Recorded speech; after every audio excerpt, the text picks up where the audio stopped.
Hi, Rod Fleming in the Philippines here, and how are you all doing? I see that you seem to like my how-to series about ladyboys, so we might do another one here today. Meantime, please like, subscribe, and contribute if you can to one of the sites, which I'll list up, where you can help us out. We do need it.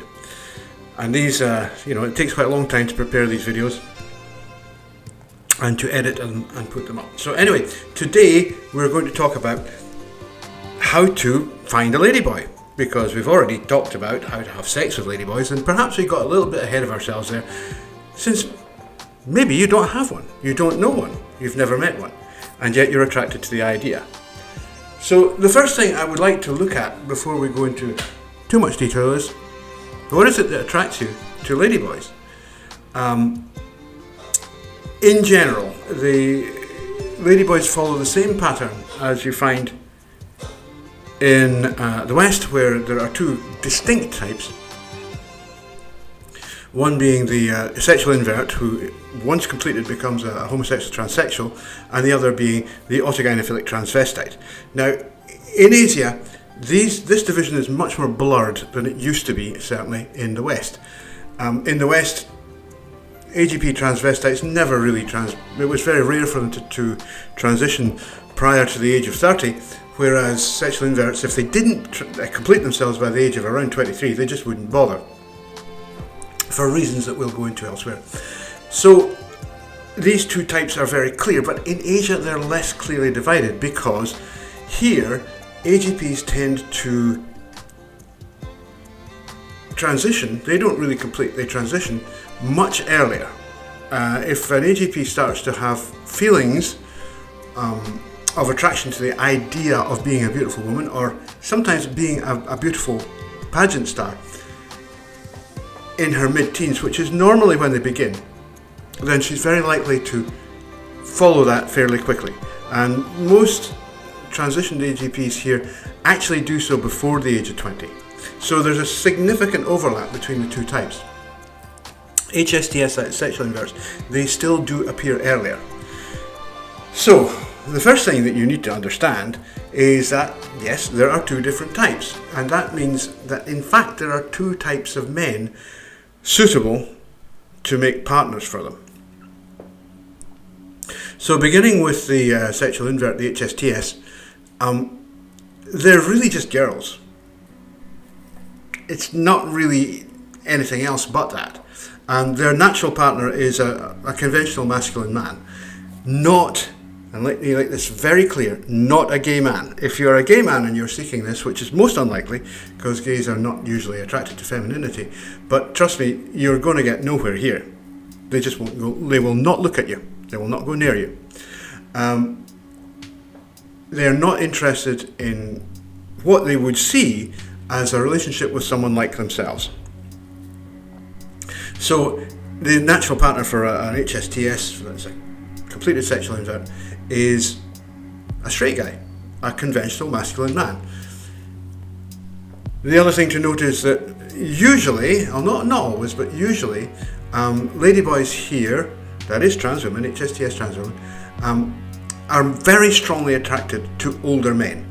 They are obviously extremely attracted to men from childhood, and they tend to maintain this. It's quite often the case that these girls have issues with fathers. The father may have been absent, he may have been abusive. In some cases they might not even know who he is. That does happen. And there is certainly a suggestion that these girls are seeking a replacement, that they've got something like Electra complex, which is where a girl will fall in love with her father. But this persists, and the girl remains attracted to older men, and particularly authority figures, older men. It's really not uncommon to see much older men, I'm talking about age gaps of 20 or 30 years, with young, beautiful ladyboys, and the ladyboy is absolutely happy with this, and she wouldn't have it any other way. She's delighted. And to an extent, there is a fact, you have to accept that there is going to be a certain It was put to me once as saying that there's always a certain sugar daddy, baby doll element to this kind of relationship. She will play the girl. She will always be a girl. She will be coquettish. She might tease a lot. She might do things that, you know, will surprise you by their youthful charm, if you like. She's playing the role that she has developed for herself to the maximum possible. And as a man, you should be able to deal with this. You know, there is really no point in becoming involved with a ladyboy and then telling her that she's going to have to go out and work for a living. That's not what this is about. She wants to keep the house for you. She wants you to go to work, and so that when you come home, they've got the dinner on the table, the place is spotless, everything's perfect, and then let's go to bed and have sex. That's how it works. And if you're the kind of man who can't deal with that, then you're looking in the wrong place, because there's no point in trying to change a ladyboy. She is what she is. So with that out of the way, let's look at the other type, who are the AGP transvestites. Now, as I said before, in the Philippines, these are very different from what you'll be used to in the... You don't really see the kind of autogynephilic transvestite that is common, that sort of commands the stage in the West here. You definitely do see autogynephilic transvestites, but they're not in the same model. They will be either super glam, or they'll be comedians, or they'll be in some other way identifiable as being trans, but very humorous and light-hearted about it. In the West, you maybe have people like a certain Deborah Hayton, who claims to be a true transsexual but isn't. That's a transvestite, a heterosexual transvestite, autogynephilic. And if you look, I'll put up a picture, if you see them, you know, it's just, they're not the same at all. Hayton didn't transition until he was 44, I believe. He had several children, he remains married. He's one of the classic Western autogynephilic transvestite who really do cause confusion in the West and an awful lot of trouble. That type is, I wouldn't say it's completely absent, but it is rare in Southeast Asia generally, and it's very rare in the Philippines. And I think the reason for this is that Filipinos, well, to begin with, trans culture is really a phenomenon of more towards lower class or traditional Filipino society. It's not really a phenomenon of the Americanized middle class, right?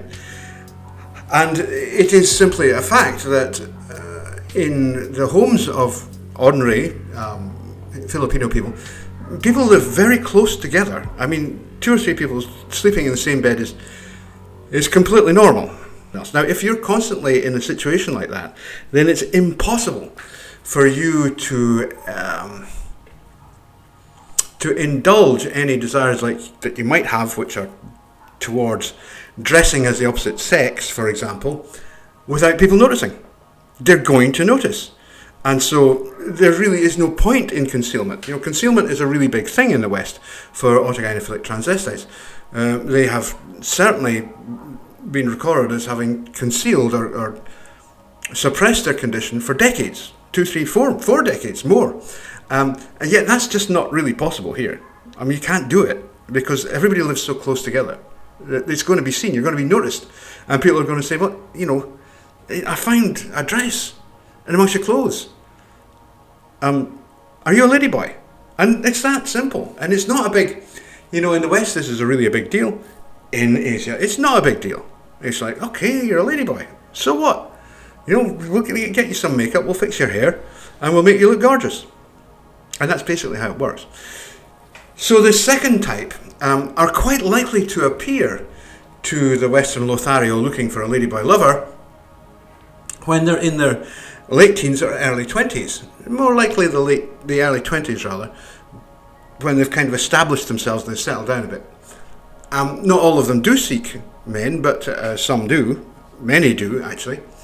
What kind of partner suits them? Well, In all honesty, the best partner for an autogynephilic transvestite is an autogynephilic non-transvestite. That is a man who doesn't cross-dress but has the desire to experience life as a female, as a woman, in some other way. And usually that is by being penetrated by the girl, so that he can feel what he thinks is sex, and I put this in little thingy marks, quote marks, sex as a woman. It's not sex as a woman. It just isn't, but that's kind of what he feels. So he will, but at the same time, you have to remember that these are heterosexual men, all right? They're not interested in being penetrated by a man. They find that really hard to deal with. Sometimes they do it, but it's actually quite unusual. So what is the ideal compromise? Well, it's to get a woman to do it for you, right? And some men like this will get their wives, if they're in marriages, they'll get their wives to so-called peg them with a dildo, which is basically means she shoves up his bum. But if they can locate an autogynephilic transvestite who's prepared to do that, then they'll get her to do it. And this is where, unfortunately, the myth has grown up that Western men like to be penetrated. It's because so many autogynephilic men come here looking for exactly that. And it actually gets in the way a little bit. If you go onto the dating sites, you'll see lots and lots of girls claiming that they are so-called versatile, which means they'll either, penetrate or be penetrated. That is to be the inserters or the insertees, technically speaking. In fact, that just really is very rare. Even amongst autogynephilic transvestites, it's very rare to find one who is happy, fully happy, and just, let's do it that way, to penetrate a man. It's because there's so much cultural resistance towards that idea. In this culture, men are men, right? You have to be a man. You have to be masculine. You cannot be an unmasculine man in this culture. You can't be a gay man in this culture. It's not possible. It's simply impossible to be a gay man in Southeast Asian culture, just as it is in South American culture. You're not a man. You're technically a not man. And the girls we're talking about, they don't want those. They want men. So with very few exceptions, what you're going to have to do, if you're the kind of man who wants that to be penetrated, is you're going to have to pay somebody to do it. Simple as that. You're going to have to hire a sex worker to do it for you. Even amongst autogynephiles. Like I say, they're often not interested in having sex with men anyway, because remember, they're actually attracted to women, principally. And they're definitely culturally not disposed towards being the insertor in anal sex. So they don't want to do it. If you want them to get them to do it, you're probably going to have to pay them. So that makes it very simple for that group of men, because there's really no point, or there is very little point, in you wasting anybody's time, including your own, in trying to find a girlfriend, if that's what you're looking for, is a long-term partnership amongst Southeast Asian ladyboys, unless you're prepared to make it a financial arrangement, purely financial. No girl who's actually looking for a husband, a male partner, is going to entertain you. Sorry. You want to be receptive in sex? No. They won't do it. Let's put it that way. So coming back to the small, cute, pretty ones who are often stunningly gorgeous, that's the HSTS, that is the sexual invert. Now, sexual inverts, as I've said before, they're looking for straight men who are father figures. So the first thing is, you probably want to be a little bit like that. You probably want to be a little bit older, I would say at least 30, if you're looking at girls of about 18, 20. And if you're looking at girls a little older than that, then probably significantly older. You need to be able to constantly reaffirm this idea that she has in her head of the authoritative alpha male guy who is her partner. And you need to constantly give that to her. And that's one of the reasons she will not penetrate you, because she knows that men like that do not get penetrated. And so she knows that. Don Kulik, in his book Travesti, I'll put a link up to it, he describes women trans women that is, who had boyfriends, and if their boyfriend at any time expressed a desire to be penetrated, that was it. The relationship was over.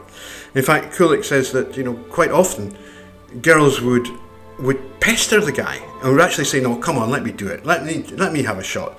My turn, you're always doing me. I don't always want to be the girl, And if the guy agreed, then that was it.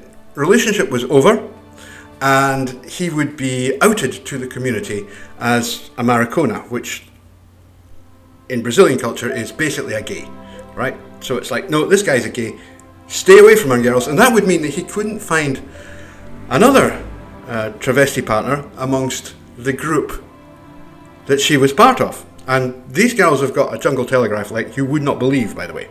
They really do. So that would be replicated here. I've certainly talked to girls who would say, no, they'll ask, are you gay? And it's quite clear what they want to know. They don't want you to be a gay guy. It's like they will not have sex with a gay guy. They won't have any kind of relationship with a gay male. I mean, remember, you can't be a gay man here, because you can't be a man and be gay. All forms of gayness, no matter how they're expressed, are regarded as, by this group of people, as making you a not man. Now, that's not quite the same as being a woman, but it's damn close. You're certainly not a man. And what they want is a man. So that ain't going to happen. So if you're looking for this kind of girl, and there's plenty of them about, I mean, they're absolutely desperate for it. There's no shortage. Honestly, there is no shortage of girls like this. However, and I cannot stress this firmly enough, you must be here. Do not attempt to establish a relationship online. Don't do it. You will end up, well, there is a very good chance that you will end up in tears over it, and possibly broke. There is essentially an industry amongst Asian women, both trans and natal, who go online to meet men online and then take money from them. These girls have absolutely no intention whatsoever of meeting you in real life. Usually they'll have a boyfriend. If they're natal women, they will have a boyfriend, probably even a husband. They've almost certainly got kids, right? This is a whole nightmare you don't want to be part of anyway. With ladyboys, they may well not have a boyfriend, but they're desperate for money. And they're not interested in you. They don't really want you, they just want your money. So if you're going to find a girl that you want to make a life with, then you're going to have to come here and meet her in person. I certainly wouldn't want anyone using my information to abuse girls. I think that's totally wrong. I think it's a lovely thing for a man who is sufficiently confident in his masculinity to say, these are just girls. I can have a relationship with a person like this. This is not a problem. And then he makes a serious effort to create a relationship like that. That's a good thing. What I'm very much against, however, is where men decide that they're going to come to the Philippines for 2 or 3 weeks. They want to set up a girl in advance online, and then she'll be there. They'll get an apartment for 2 or 3 weeks, a condo apartment, single room usually, cheap as possible. These guys are always cheapskates. And at the end of the 3 weeks, they will fly back to wherever they come from, and she'll never see him again, and have quite possibly her heart broken. I wouldn't like to be responsible for that. These are lovely girls. Usually the men who treat them badly like that are actually themselves autogynephilic, non-trans autogynephilic, or they're gay.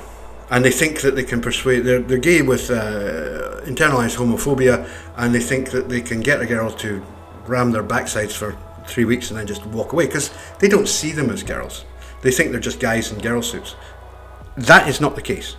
You're dealing here, when you're talking about really either, but especially with sexual inverts, that's HSTS, you're talking about girls. Treat them properly, like women, with decency, for goodness sake.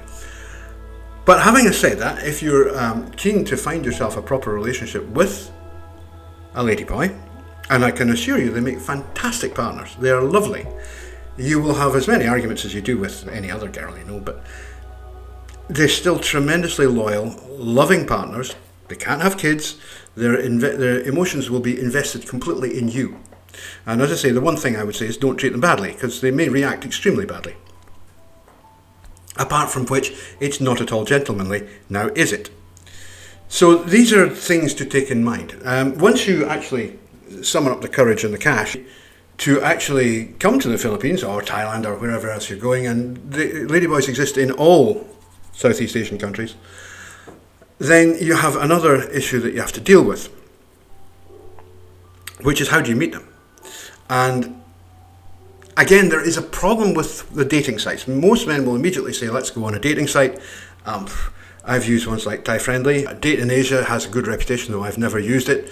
You've got Ladyboy Kisses. I used to find that quite good, although it's a pay-for site, that one. And finally, Pina Love. Again, that's sort of half paid for and half free. It's a bit strange, that one.